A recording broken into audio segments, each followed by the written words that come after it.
Happy to bring in Activities Director and football coach Don Henderson. And Don, this first weekend in April, there's a nice program going on in the Twin Cities hosted by the Football Coaches Association, and you're going into the Hall of Fame. Congratulations.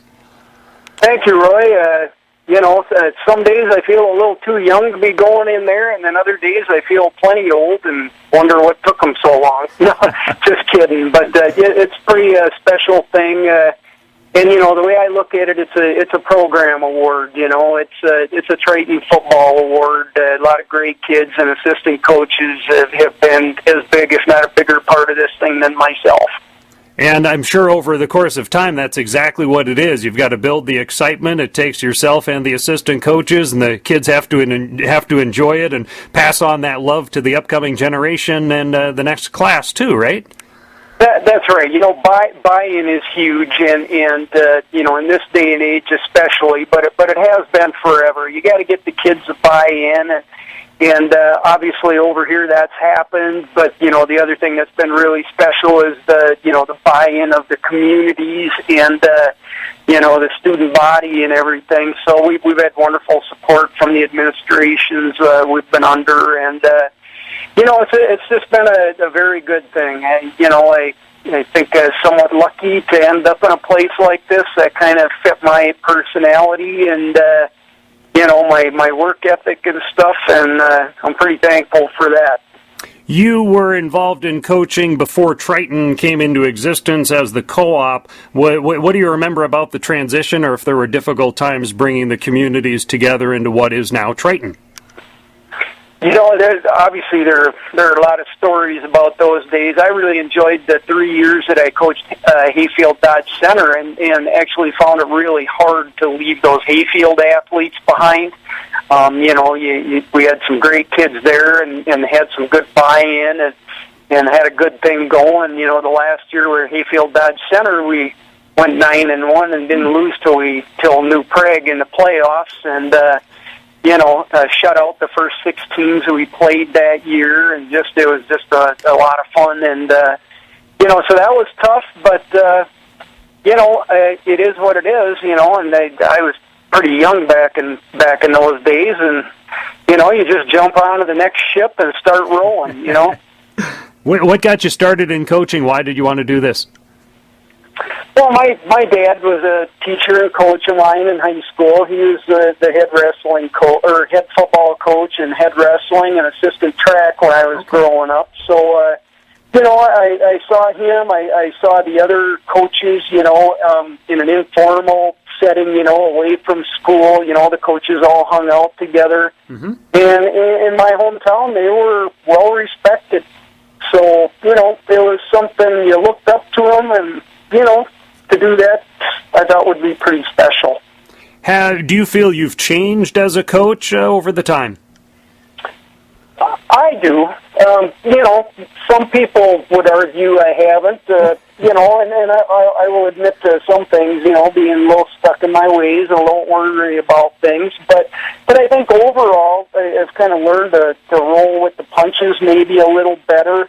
I used to take everything personally. If I couldn't get a kid in the weight room to lift and work out and make themselves better, I took that personally. There was something wrong with me, and now it's just like I'm giving you the opportunity. Mm-hmm. I'm praising you. I'm telling you what you could accomplish, but it's their decision to make, and I kind of leave it at that. You got to leave it at the school now and then. I used to bring a lot of stuff home with me, and now I'm trying to leave it behind a little bit.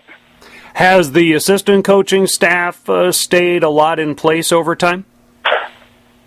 Well, not really. I mean, it's been pretty good if you compare it to other, programs around the area. But the one constant has been that we've always had good assistant coaches that were all in and willing to do, anything and everything it took to have a successful program, And from the, Dominic Hillesheims and Lori Gunnis's, God rest both their souls, and, the Ralph Hangies, and then, to the Bruce Hubers and Craig Schlichtings and, Mike Ellingson, Shane Van Beek, Adam Barner, I can go on and on. Benny Mintoon was a big part of it for many years. I'm probably missing somebody, but, they've all been great guys. We've had more fun than should be legal.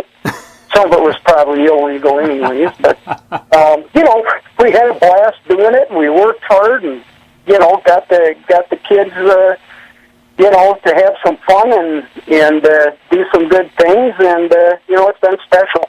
And it's more than just about the wins and losses, but it is pretty fun when you can be part of a championship, which you guys have had the chance to do as a Triton football program a few times now.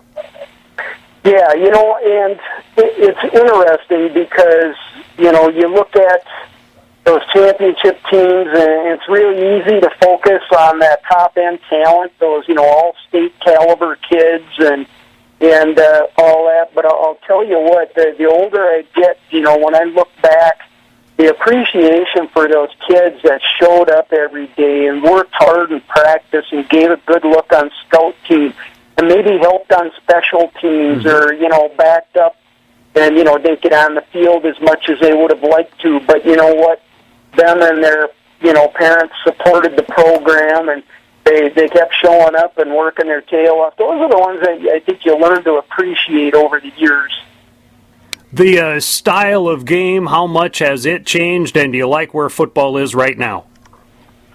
There's been some adaptation, especially with the practice schedules and stuff. When you have a little success, you get pretty locked into how you run a practice and what exactly takes place during that practice. And, probably the biggest change I've seen in my years of coaching was just this last year and the practice restrictions that we have. And I understand it's for the kids' safety, and I'm all for the safety of the kids. I mean, nobody wants to beat up or sacrifice these kids, Some of it I might take a little bit of exception to. It's one thing to have a pro athlete, having very little contact during the week, but our kids are still learning how to block and tackle, and I just feel like we need a little more time for these types of things, as long as you do it the right way and in a safe manner to teach them. But, that time has been cut down a little bit. But, that's life. Offensively, defensively, I don't see anything that's, really freaked me out over the years. I mean, we actually used to throw the ball a lot more in the 90s, than we do currently, and, things come and go. We've always tried to play to our kids' strengths and put them in a position to be successful, and I think that's paid good dividends for us. All right, Don Henderson, Triton football coach, the only football coach Triton has had in the, 26 years of Triton High School, Minnesota Football Coaches Hall of Fame inductee, along with several other high school coaches, a college coach, and a media division going into the Minnesota Football Coaches Association Hall of Fame. Any other word on that or a closing comment on that? Really humbled. Okay. It's a neat deal and neat thing to have my parents still alive and great. Pretty excited. So that's neat.